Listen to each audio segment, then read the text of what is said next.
What's good, everybody? This is Thomas from the Bronx. Just coming in, just doing a quick video real quick. We got a big fight weekend, undisputed championship fight at 135. I have here one of my best friends in the whole wide world, big Socrates Palmer from the Bronx. How's it going, bro? Salutations, my brother. Everything's going well. That's what's up. That's what's up. I appreciate you inviting me on your platform. It's an honor, sir. No cap, as the kids say. Thank you, sir. We're just, still kind of like experimenting the channel right now and just trying to get it up and going little by little. Sock, he's been around the boxing game for a long time, for years now. I believe strength and conditioning coach. Am I yeah, right? I've been doing. Yes, sir. I've been working as a strength and conditioning coach now for about 10 years. Prior to that, I entered the boxing realm as a fan, like the majority of the people that are on these YouTube streets. And I started as a writer for a website called boxingtalk.com. Prior to that, I was with a newsletter called Fistic Scene with David Green. And the last 10 years, you can hear me every week on Ring Talk with Pedro Fernandez, which is a show that comes on various platforms. If you allow me to plug, XM Radio predominantly, Twitch, and Sports Byline Radio. So I've been around the block here and there. Nice. And you work with a few fighters, one in particular that's, I would say, pretty well known, Giovanni Lorenzo, right? That was one of the... Giovanni Lorenzo, I worked as his PR person. Okay. Yeah, did a lot of interviews with him. I was his English voice, so to speak, and I made my bones, with that Giovanni Lorenzo camp. Richie Ryan, a great guy, friend of mine, was his manager, based out of Yonkers, New York, who managed a couple other fighters prior to him. Glenn Ganny. He managed the uncle of the current fighter that I do strength and conditioning with, Ismael Villarreal, Justo Ascension, who was a lightweight contender. But Giovanni Lorenzo was his biggest prospect contender. He fought for the middleweight title, one of the versions of the middleweight title against Felix Sturm. I came up short. And, that's where I really got my feet wet in terms of being an insider. Yeah. Mm-hmm. I think he got robbed. And was it that fight or was it the fight before that? He lost. The Felix Sturm fight, he lost clearly. The fight that there was some chicanery was when his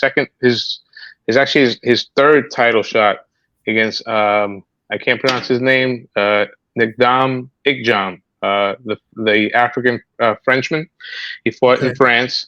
There was a knockdown, and Dom was pushed into the ring after he fell through the middle ropes. Okay. And which is a no-no. I mean, when a fighter gets dropped and he happens to leave the ring, he has to regain on his own power. But he was actually assisted back into the ring, and that was huge. And he recovered, and he was able to survive. And being at home, he got the hometown decision. But Giovanni has some opportunities, a lot of potential, but being a world champion is not easy, and sometimes you just wind up in the wrong era, and it's sports, right? Yeah. Somebody's got to win, somebody's got to lose. Yeah, very well said. Mm-hmm. He fought your friend Marquez, right? Yes, that's right. I remember seeing you in the fight too. He was there. I saw you after the fight. Yeah, Raul Marquez, a good guy. Diamante, former 154-pound champion, former Olympian. Yeah. He was a veteran. He was just, he was a little too seasoned for Giovanni. He lost on a split decision on Showtime. Yeah. It was the undercard of Edison Miranda and... Was it Pavlik? No, Edison Miranda, Arthur Abraham. Okay.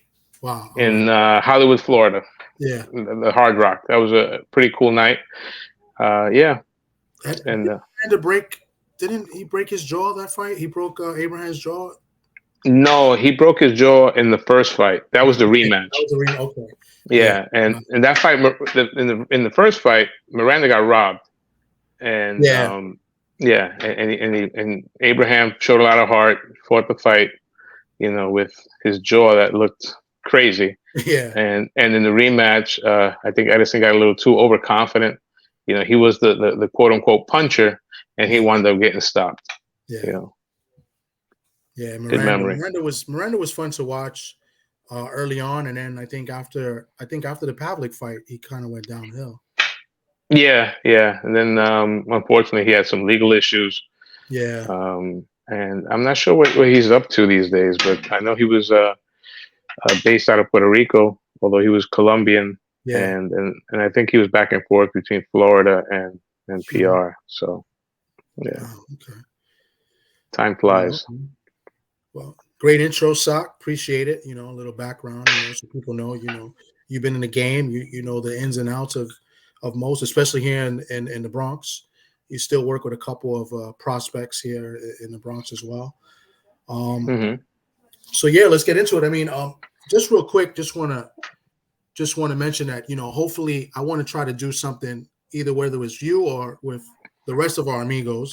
Maybe a show just to talk. It doesn't even have to be boxing. We could talk baseball or basketball or whatever the case may be. It just happens that most of the people that I'm affiliated with on YouTube they do more boxing content and they very good boxing content. Very open minded. So that's why I want to kind of like start off and with your expertise, maybe we could break down a little bit, give a little prediction on tomorrow's big fight with Haney versus Lomachenko. Yeah, I'm like everyone else. Every fight fan, I'm counting down the minutes. This is a fight that was supposed to have happened several years ago, according to Camp Haney. It got some spice earlier this afternoon with Yeah, some shenanigans at the weigh-in. yeah, Actually, I was kind of offline for the couple of hours, and I actually just saw the video a little while ago. That was, in my estimation, a little uncalled for by yeah, Devin Haney. yeah, I wouldn't be surprised if the Vegas Commission finds Devin Haney. That was a shove. I mean, we've seen scrums, right? And yeah, it's a yeah, lot yeah, of it's shoving. This yeah, was a malicious push. yeah, Unexpected.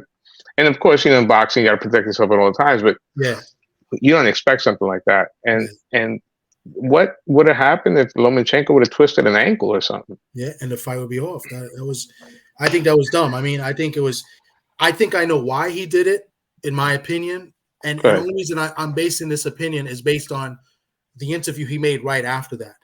Like, Okay. when you speak to somebody after like the adrenaline's pumping, you could hear the nerves. You heard it in Haney's voice. So I think the nerves and the moment adrenaline got to him, and I think rather than coming out another way, I think that was his way of letting it out without looking nervous. You know what I'm saying? Like, Hmm. I don't know if you kind of like understand, like, No, but the I'm push following. he could have did a push, but his push was like kind of like a Ric Flair chop. Like he slapped him and pushed him with both hands, and that was kind of crazy. Now, Hmm. I can see him saying, and I know other people I've already seen it saying that, there's got to be a good guy and a bad guy. So he's taking on the villain role to sell the fight. That's Okay. fine. I can buy But I think some. I think a better push would have been just a shove, rather than him not hit him. In my opinion, I think it was a little uncalled for. Now, if I'm Loma, what I would do if I was Loma, right? Because I didn't get mine back, right? And I'm probably not Hmm. going to get mine back until we fight. Is the moment we touch gloves is I would shove him right there. I would go, or I would put my glove in his face. I would do something to say like, "Yo, I have to get mine back." You know what I'm saying? And then we got Okay. to fight. That's what I would do personally. I understand why Haney did it. Do I agree with it? No, but I think that's what it was. I think the nerves got to him, and rather him like show anything and do a stare down and maybe break first because the adrenaline's pumping. I think that was his go-to. And then now I feel like he's going to be more relaxed. I think Loma's going to be fine too. Loma took it well, I think. So Hmm. I think we got to fight. You know what I'm saying? So Right. At the end of the day, it is a fight. Like you said. yeah, I have a question for you. Do you yeah, think Devin is feeling pressure for legitimacy, because for a while, because Devin was the WBC champion, but he really wasn't respected, because he had beat a nobody for it.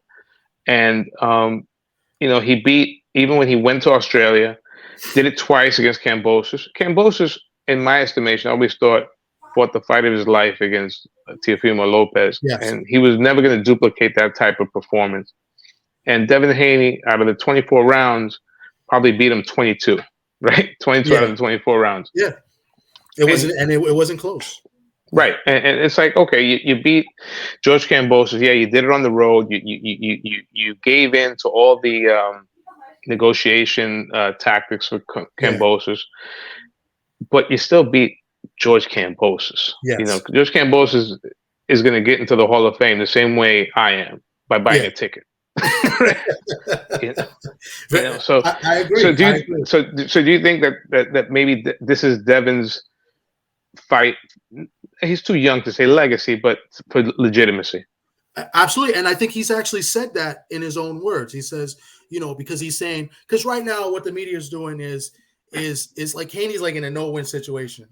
Like if he loses, like you lost to Loma, to the better fighter. But if he beats Loma, you already know the media is going to already say, oh, Loma was old.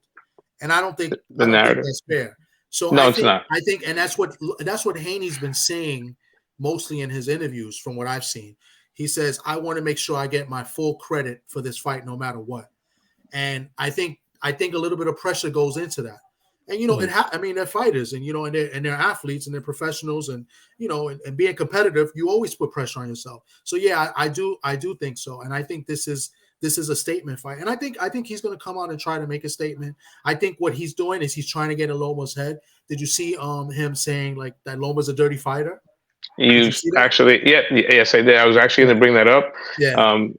I guess that's what happens when we know each other for over 30 years, telepathically. Hit you with no look. Devin, I think, is starting to feel himself in terms of I've never personally met Devin Haney, so I don't know how he is in the real. But I think he's starting to feel himself, and I think he's starting to feel himself as a celebrity, as a champion.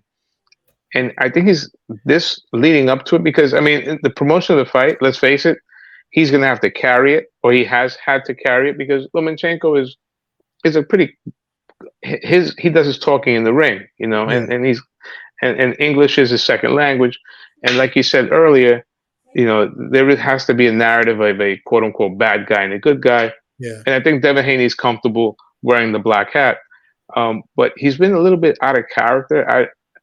Saying that Lomachenko is a dirty fighter, months back, if I'm not mistaken, he had insinuated that maybe Lomachenko had some PED issues also. Oh, I didn't see that.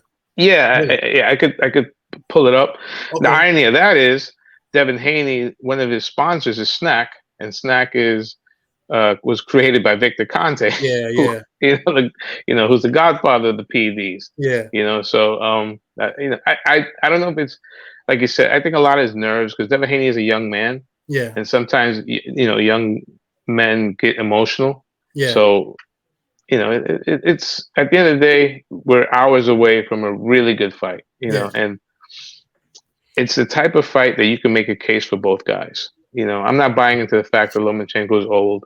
I think Loma's fought good fighters. A lot of people want to put Ortiz is a good fighter. I think he'll give anybody a tough fight at lightweight. Especially two things in that fight with the Ortiz fight. One, Loma hadn't fought in almost a year, maybe a little bit over a year. Exactly. Right. With the war. Ortiz was comfortable because they sparred together. So right. That's a little bit of advantage for Ortiz. So yes, a lot of people are looking into it because Ortiz won. I think Ortiz won at least 4 rounds, maybe 5 rounds of that fight. But a lot of people look into that as Loma's falling off. But you forget he hasn't fought in over a year, and he was very comfortable and confident. He's been in the ring with Loma before. What I'm saying? That off factor wasn't there. Exactly. Mm-hmm. So yes. So I think that's why I think this is going to be a good fight. I think Loma's going to be in this fight. I think we're going to have a close fight. And I'm picking Haney to win this fight in a close, unanimous decision. You know, some people Okay. think unanimous decision, that's a blowout. No, it's a No. close unanimous decision. You know, you could win 8 rounds to 4 and it's still a close fight because the rounds could be close. You know, Right. Competitive. Yeah. yeah, and I think Haney's character. I still think Haney's a good professional. He's a good guy. I think lately, I think it's more for show, just for this fight. I think we have to see what happens after this fight, win or lose, how he handles himself, because you know he's always supposedly dared to be great. He's called out these fighters. It's just that he's trying to get to a spot where everybody else wants to get there. You want to be the number one guy. And it's hard to get there if you don't get the opportunity. And he's been wanting the opportunity. You have fighters now that are champions that don't fight the number one guys and the number two guys. They don't take those risks. I think Haney's a different type of dude. Now, whether or not he is a number one guy, we'll find out tomorrow. You know what I'm saying? Right. Mm-hmm. But I've always given him credit for that, for him wanting to be the number one guy and taking on the challenge with no fear. So I think as far as the professionalism, I think we'll wait and see what happens after the fight. But yeah, way out of character this last, like, I guess, month and, you know, and up to today, you know, for him, you know, so. So that's the stuff outside of the ring. Let's break down the fight at its core about, yes. Okay. So why you pick Haney? Tell me exactly why. What do you see inside the ring that he has the advantage over Lomachenko, and how will he be able to capitalize on that? I see two things happening in this fight. I think Haney's the bigger guy, and Haney likes to stick his jab and then go in for the clinch. I think he's going to try to bully Haney a little bit in that effect, because that's basically how Haney fights, and he'll frustrate you. You know, he has a good jab. He's pretty good off the back foot, and the second thing, I have a feeling he's going to go to the body, because Loma does not like to get hit to the body. And I think Haney is a student of the game. And I think Haney knows this. And I think he's going to try to go in and, you know, you're going to see more body shots than usual by Haney. So those are the two things I think why Haney will win this fight. Okay. Before you go on, I'm sorry. No, I can see Loma winning this fight is the way Loma has been fighting, but Loma has to start early. He's a slow starter. If he doesn't start early, he has no shot, right? If he starts early, I think he has a good shot, and he has to gain his respect early. He's gotta land something in the first, second, maybe third round to say, hey, like, I got some pop, you know, and gain Haney's respect. And then maybe we'll see, what type of, fighter Haney is as well. You know, if he takes like a couple good shots and, see how he reacts. I think you're spot on. That's how I see Devin Haney fighting this fight. They both, the weigh-in, I believe Haney came in 130, a pound and a half under. No, less. It was 134.9. Okay, yeah, all right. So now, as we see clear as day, I'm not breaking ground. Devin Haney is the naturally bigger guy. Yes. By tomorrow, he'll probably be a welterweight in that ring. And Lomachenko, this is his fourth weight class. So he's not the natural lightweight, although he's been campaigning at this weight class now for about 5 years. You know, he's grown into that lightweight fighter.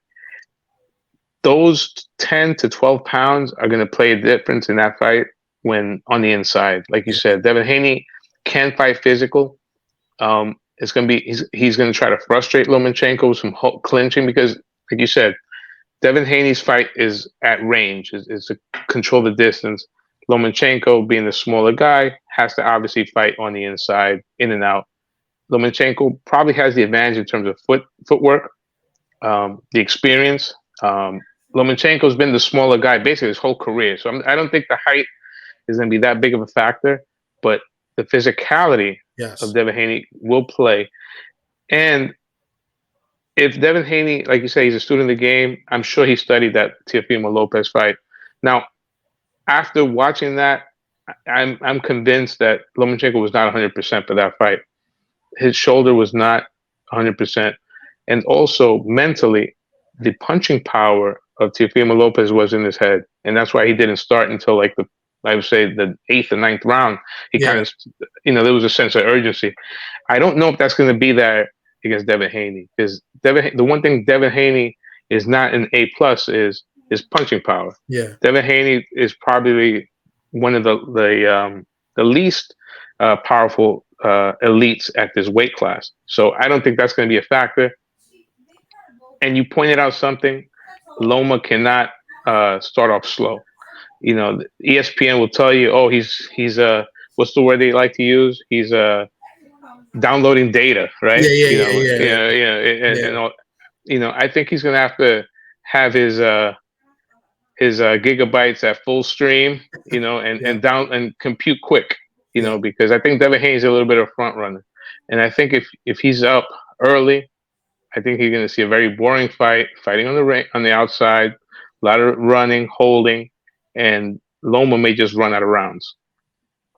Yeah, I could see that. I see that as well. Now we do the ref. Who's the ref? Is it Doc? Doc. Yeah, he's Doc. a good ref. Yeah. Yes, so he is. Let's see how that's going to be a factor as well. Is he no Tony Weeks? No, we don't want Tony Weeks. That was horrible.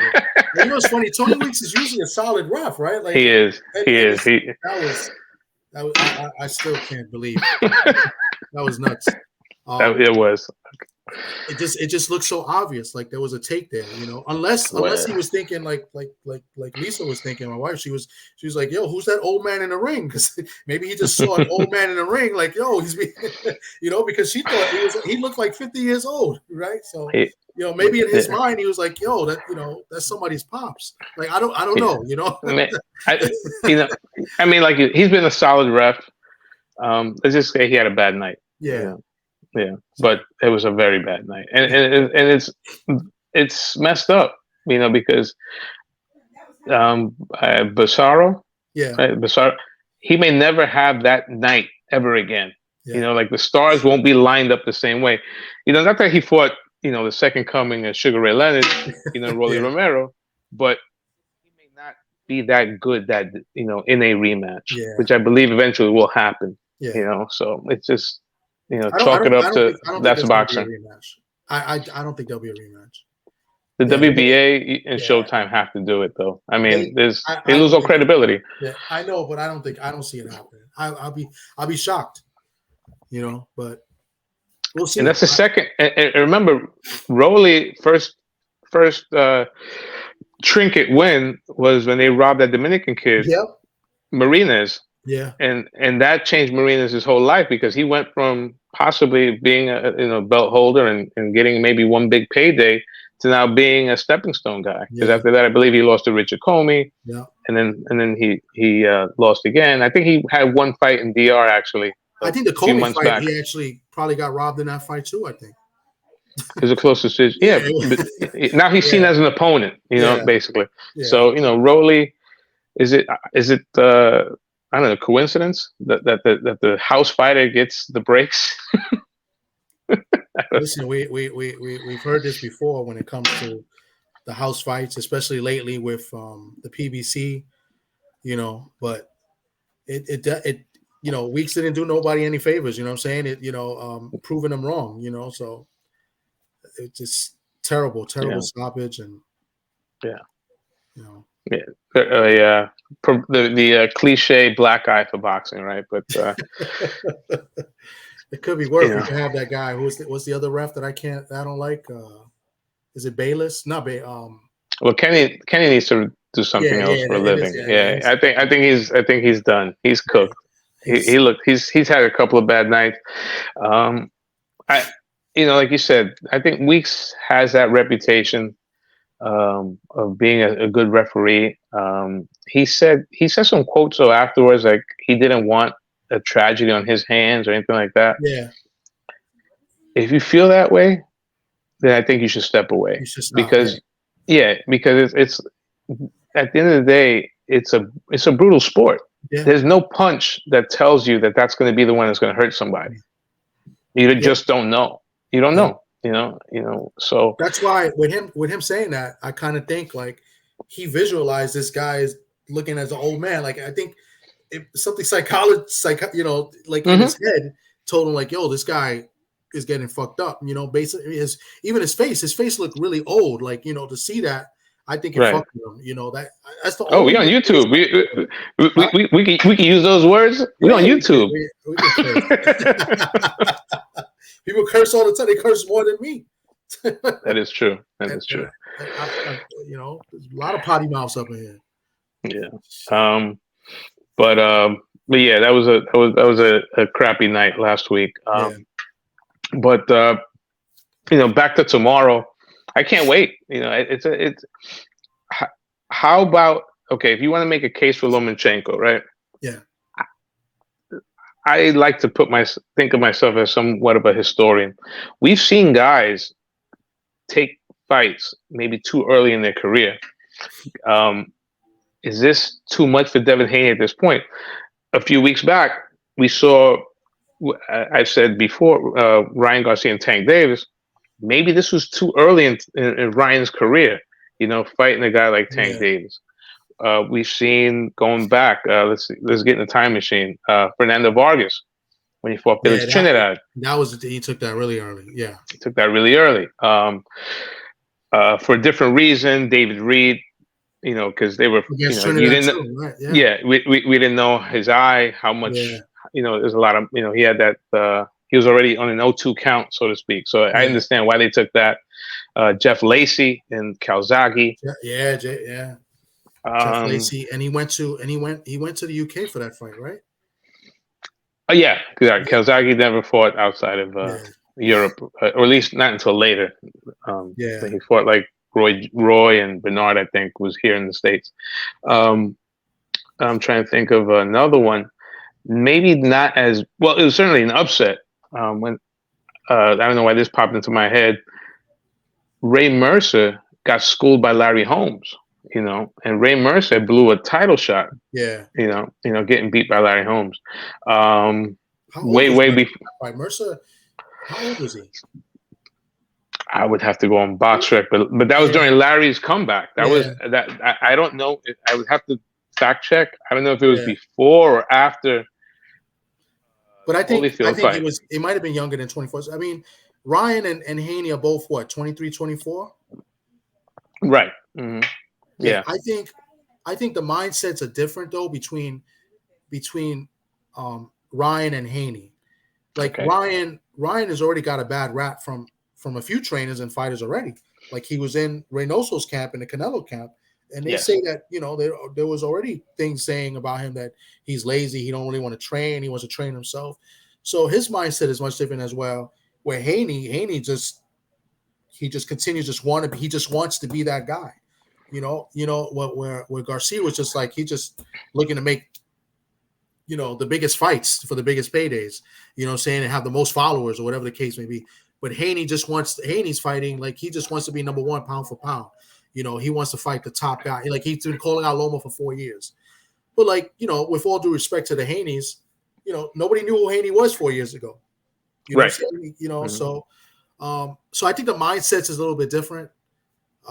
So I wouldn't say that. I don't think he's too young for it. I mean, he went to Australia 2 fights in a row. Now, mind you, it was Cambosis, but you still had to go overseas, 20-hour flight, whatever the case may be, and different time zone, everything, and fight, you know, in front of, you know, a hostile crowd. So like it's you know, that's tough. So I think that, you know, he already kind of gave himself some sort of credibility right there, just taking on those 2 fights within itself. So so I wouldn't say he's too young for the moment. Not Haney. Okay. It's funny when you mentioned the Haneys. What, I don't know, maybe ESPN will lead on it. I think they should. It's funny, we're a week removed from Mother's Day, but it's a shame that this fight's not closer to Father's Day, because when I think of both these guys, I think of the influence their dad has. Yeah. I mean, both these guys, you know. Yeah. And the one thing about Bill Haney was wise enough to recognize, okay, I took my son this far and he brought in outside help. Right, he's not his lead trainer anymore. You know, he had experimented with other people. You know, so I think Judah, right, with the Judas, like right. You know, he had with Judah. He worked with Floyd Senior. He worked with Ben Davidson for a little bit. Okay. You know, did he work with Jeff? Jeff Mayweather. He might have. I mean, I know that he kind of cut his teeth. I mean, originally he's from San Francisco, but they moved to Vegas. Although Devin doesn't want to say he's from San Francisco. He's from San Francisco. You're not from Oakland. He's from San Francisco. A smart guy will always surround himself with people that are smarter than him. And that was, Bill Haney was smart enough to recognize that at an early age, because in boxing, that's one of the beauties of the sport. There's more than one way to succeed, And then you look at Lomachenko, his father, Anatoly, who was the coach of a, now in retrospect, I think decades from now, there should be books written on the success of that Ukrainian boxing team, that produced, his son, and of course Alexander Usyk. So that definitely should be a theme. Two guys, especially in a world like boxing, that fathers and trainers fathers as trainers tend to be a bad mix. Because about Ryan Garcia, a lot of people say that his dad was his original trainer, and there's certain bad habits that are just ingrained in Ryan, that when it's in the second nature, when shit hits the fan, right? And he reverts to that, because he was molded the wrong way, So it's that's a good theme tomorrow, I think. The fathers in this fight. It's a great fight. I can't wait for it. You want to see if the old guy, quote unquote, the old guy, has one more great performance, and then you want to see if the young guy is really that good or that great. So, and I think that you nailed it right there. That's what it is tomorrow. So that's what's going to produce a great fight. Absolutely. Definitely. Both fathers get a lot of credit, and they're lead trainers, but they're not really training the fathers. They've got other guys pretty much working with their sons. And I think most fathers in boxing are like that as well. I don't think they're lead. I mean, is Sean Porter's father really like the main trainer in his camp? Like, I think I don't remember any other big name in his camp. Danny Garcia is another one. He's probably worked with the other guys in Philly because they're in the same gym. Right. Who's the one guy? The white guy that with the beard. Right. Yes. I think he worked with him. Briscoe. Yes. Briscoe. Yeah. So so I think that's the case for a lot of father-son combos. So yeah, it's also a good culture in those places. The Philadelphia fight culture is very historic. You get going way back. Wilfred Benitez, his father, was his trainer, but he also got the bad rap of putting in his son, sparring pros when he was a kid. Yeah. You had the bad breakup between Roy Jones and his dad. That was an ugly one. Yeah. I believe they didn't speak. So it's hit or miss. But we have had a lot of successes if you look at it, the last 20 or 30 years. Felix Trinidad and his dad. Yeah. Zab Judah and his father. The last undisputed welterweight champ was Super Zab Judah. Yep. You said Porter. That was a good one. Trying to think. Danny Garcia's had a good career, and he still has Hall of Fame career. Hall of Fame career. He might fight Lara. That's what I'm hearing. That's a good fight for both guys. Yeah. Lara. You know whose career is kind of similar to Devin Haney? Virgil Ortiz. Virgil Ortiz's father was Virgil's original guy. Okay. And then he brought in other fighters. Then he brought his son to other trainers. That's someone that's kind of comparable. And segueing to Virgil Ortiz, I was happy to hear that he's got medical clearance and he's going to be back in the ring against Antonis, I think in July. Yeah, and that's a good fight. It is. Yeah, It is. I think Ortiz should win, but Stanionis, he's got some pop. So, and Ortiz long layoff too. Huh? Long layoff. Yeah. So it'd be good. I mean, I want to see them both in the ring because I want to, the welterweight, the belts are being held hostage by Spence and Crawford right now. Like it's no big fights are really being made. No, and I said it in private conversations with you and other people. Honest, it may get to the point that nobody cares because as good as Errol Spence is, and as good as Terence Crawford is, they're not really household names. They're not guys that are gonna move that needle for pay-per-view buys. Yeah. So, and they're only getting older, so they better get things done.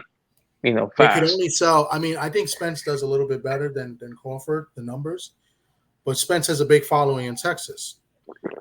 Regionally, but they're both very big regional guys. Yeah. But Crawford's is from Nebraska, and it's not it's not as big as Texas. Texas is a bigger fight state than obviously is. So a great fight. Yeah, it would have been better if Crawford maybe fought more, maybe in Ohio, maybe that would got him some more exposure. Maybe I don't know. I mean, people know who they are, but right, of course. Yeah, but you and I know who are. Yeah, but it's definitely losing steam.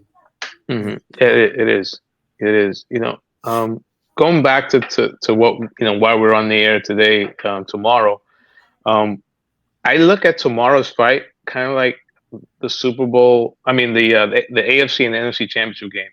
Okay. Tomorrow's fight is like for the real fight fans, and then we had Tank and Ryan brought in that Super Bowl crowd. Like there were people, that I know for damn sure don't watch boxing, but they were into that fight. Yes. And they, and that's why I did those explosive numbers because Ryan Garcia brings that fan base out. Yeah. Like the way his protege, his mentor rather did, Oscar De La Hoya. And Tank Davis also. Tank has a good following himself. Yeah, now it even grew. But tomorrow is almost like the fight fans fight. Yeah. I don't think it'll do the same numbers as Tank and Ryan, but it's the fight that the true boxing marks are pumped for. Yeah, the true boxing marks. Yeah, exactly. The real fight fans are more interested in that fight than maybe the Tank and Ryan fight. Like and this fight tomorrow is cheaper than that fight. Like it's cheaper, and the undercard is pretty decent. It is. It is a good undercard. We got a returning Oscar Valdez. Yeah. Right. In a tough fight. It's a rematch. Yeah. We have who else is on there? They put Ali's grandson in there. Nico. Yeah. Yeah. Yeah. Nico Walsh. But there's someone else on that card. I can't get it off the top of my head. There is someone else of name, but I mean the fact that Oscar Valdez, he got undressed against Shakur Stevenson, but Oscar Valdez 2 years ago, was in that conversation of being on that pound for pound list, certainly in the top 15. He just happened to lose to the guy that may be, the best fighter in the world, Shakur Stevenson. He could be, It could be. We might be looking at if everybody is as good as they say they are and as good as maybe we think they are, you got Haney, Tank, Shakur, Loma, right? Now, win or lose for Loma, I'm not going to go because Loma's the oldest one. It'd be good to see Loma fight Shakur and or Tank as well. And then we got what? We got 4 good 135 guys. It'd be good if they kind of fought each other, and then let's see who's really the top dog. The outside guy, the 5th guy, maybe Frank Martin. Frank Martin is pretty solid. He had an impressive win. Last fight was the Dominican kid who popped Fox. dirty. Fox. Michael Rivera. Yeah, Michelle Rivera. Yeah. Yeah, it's something. In a perfect world, they all fight each other. Yeah. Right. Like like what we saw back when we were kids, in the 80s. Yeah. But it was in the middleweight, the middleweight division with Duran, Leonard, and Hagler and Hearns. It's but there's more. It seems like there's more politics now, and I think Yeah. there's more TV networks, so more people are worried about their own rice and beans. Yeah. It's a good era. It's boxing gets the bad rap for for not making the best fights at the right time, but when the good fights happen, there's nothing like it. Yeah. There's nothing That's like right. it. Yeah. A We really lot. got no excuse for Shakur to face the winner of tomorrow, right? They're both the same network. Absolutely, all three. Yes, there's really no excuse. No excuse at all. Yeah.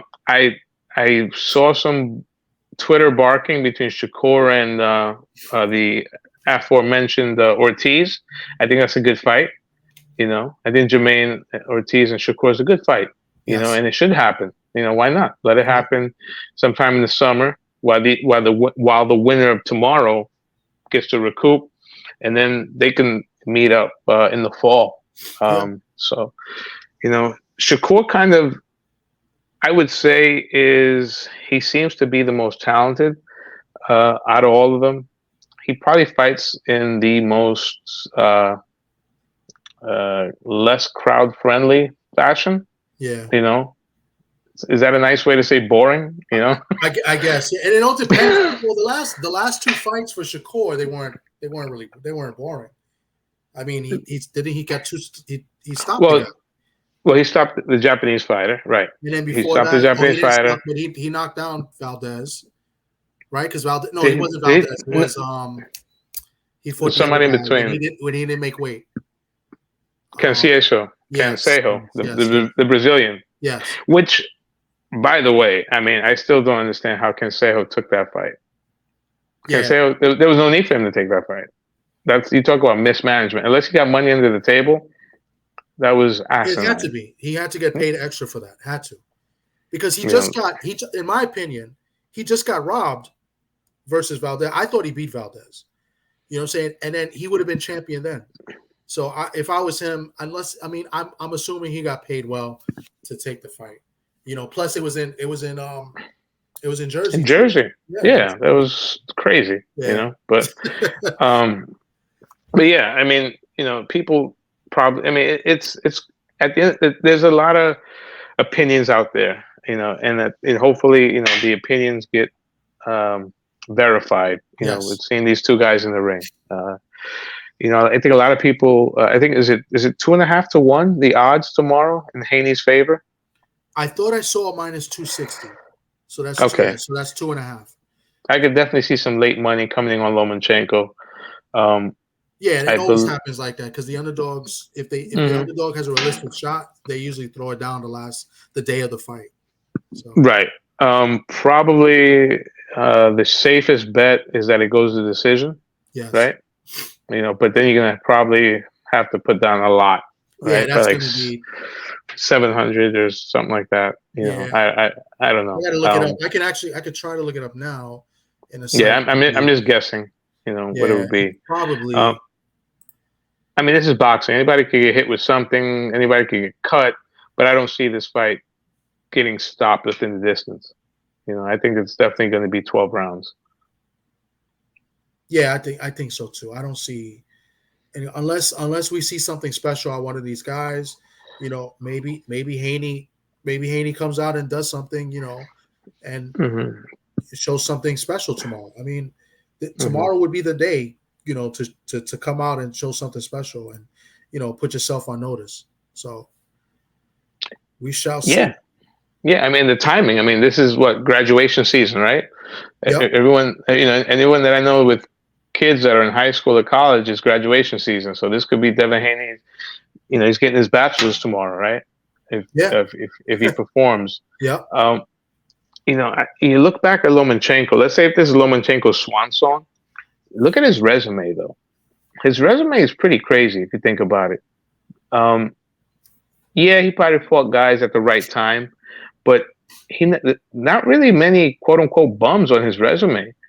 Guys that he beat the Jamaican guy Walters at the time was a killer. They made him quit. Yeah, which is to me that's the only suspect fight on his resume, because that fight. Talk to me. Something not right with Walters, and Walters said something after the fight. I can't remember. He said something after the fight, like, this game is dirty or something, and then he didn't fight again. Right? I think he fought a couple of weeks ago. Yeah. He fought in Jamaica. He hasn't fought since the Loma fight. He didn't fight since the Loma fight. And I think, and what's funny about that is that the fight before that, if I remember, Walters got a controversial draw. Right? It wasn't the the Donaire fight. No, he beat Donaire. He knocked Donaire out. Right. He stopped. He fought someone else. He fought somebody else, and I think they scored it a draw, and he should have lost. Okay. I got to look it up. I want to say I'm almost positive on that, mm-hmm. but it was a controversial draw. He looked very bad, and then they wanted to fight Loma, and he wanted to get paid a certain amount. And I think he finally got it, and then they kind of got him out the way. Very disappointed. I'm gonna type it in now. They kind of got him out the way. So let me keep going on that Lomachenko resume. The Gary Russell performance is overlooked. That was crazy what he did to Gary Russell.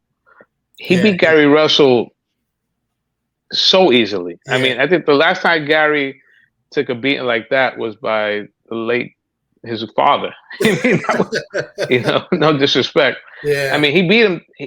He dominated Gary Russell. Russell had some moments in the fight. I think Russell got jerked of a knockdown in that fight. He knocked Loma down, and they called it a slippage. I think they said he was off. That his glove hit the camera. I think Loma fell that fight. Yeah.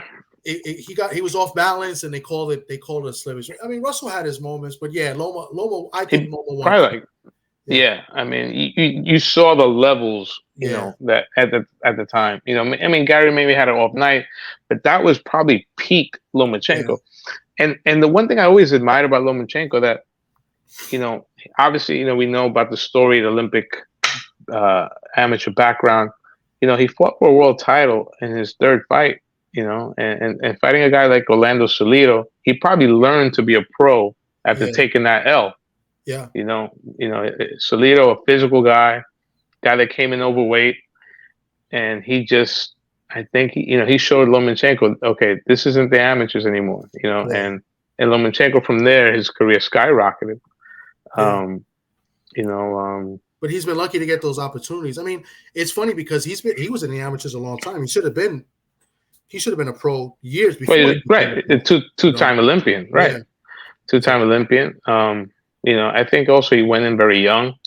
What are the ages? Can you tell me tomorrow? What the ages? Of who? Between Haney and Loma.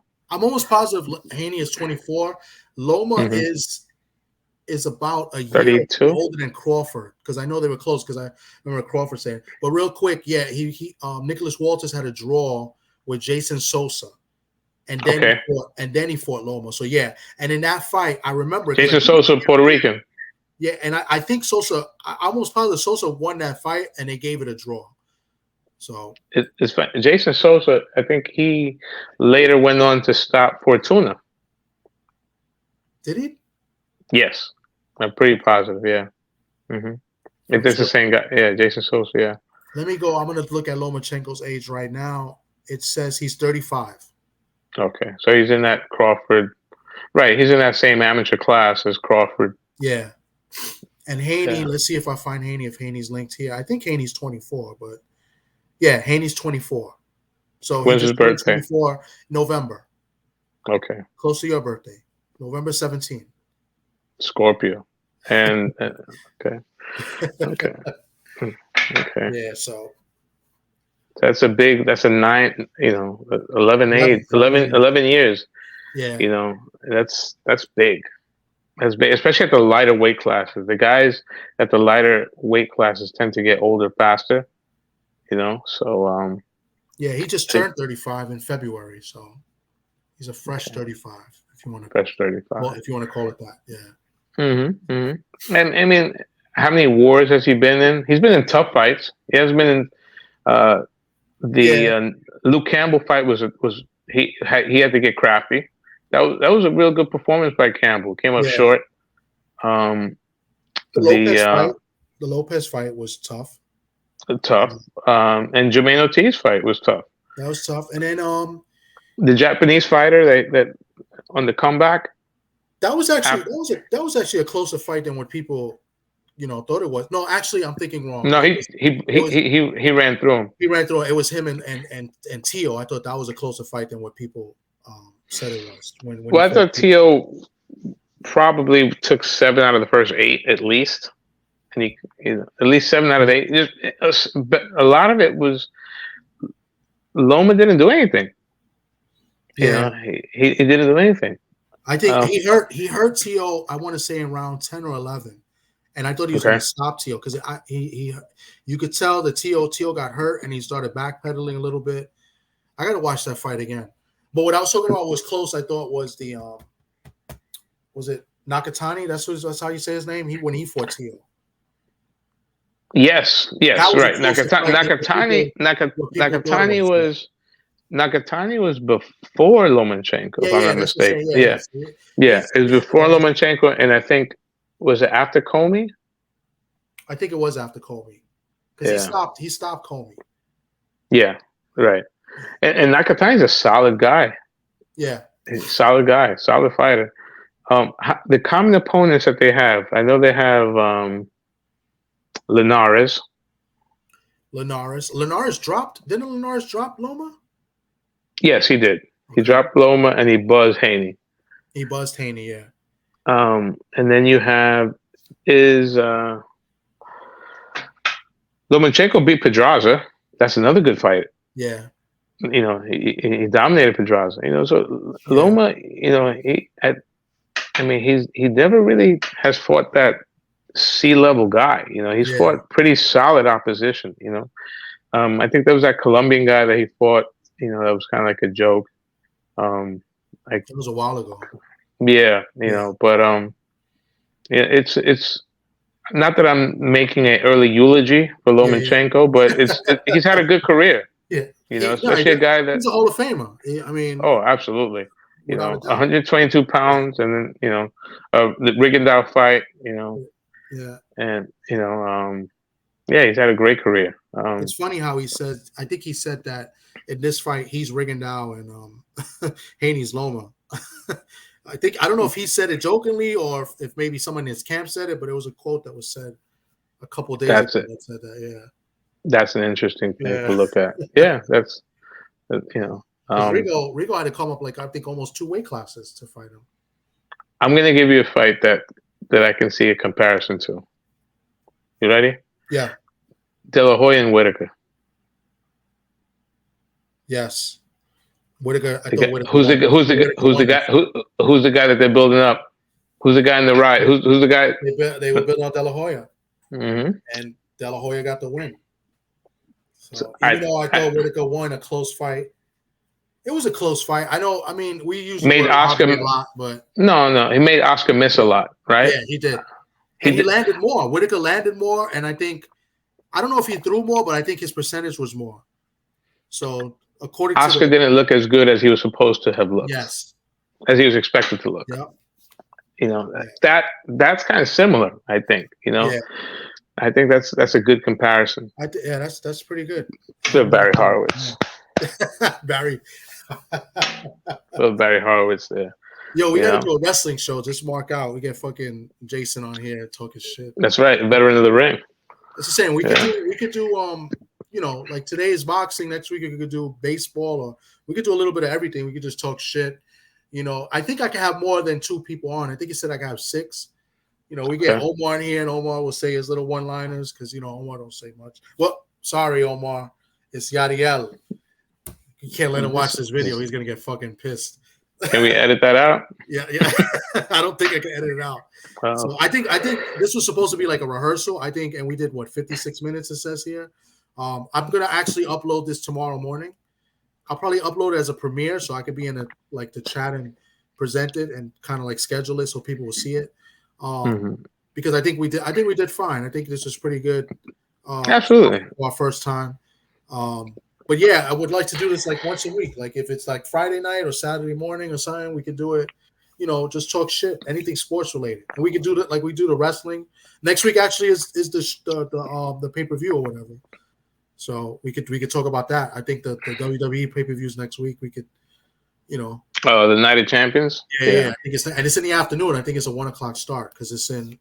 Is it Saudi Arabia? Yes. Yeah. So yeah, we could. yeah. I mean, we could do some, do some clown shit, whatever.